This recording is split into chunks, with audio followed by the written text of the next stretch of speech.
যখন ওরা প্রথমে এনআরসি চালু করে মুসলমানদের নাম বাদ দিল, আমি কিছু বলিনি, কারণ আমি মুসলমান নই।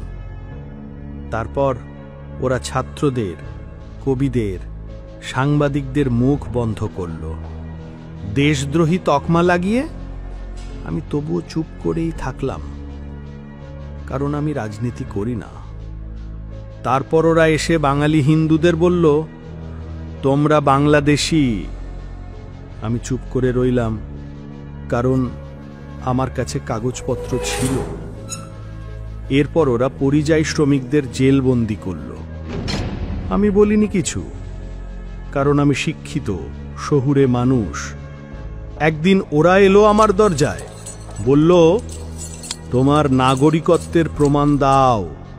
আমি খুঁজলাম বার্থ সার্টিফিকেট, ভোটার কার্ড, আধার, কিন্তু কিছুতেই প্রমাণ হলো না আমি ভারতীয়। আমি চিৎকার করে বলতে চাইলাম, আমি তো এই দেশেরই লোক। কিন্তু তখন আমার হয়ে কথা বলার কেউ ছিল না, কারণ যারা কথা বলতে পারত তারা আগেই গায়েব হয়ে গেছে।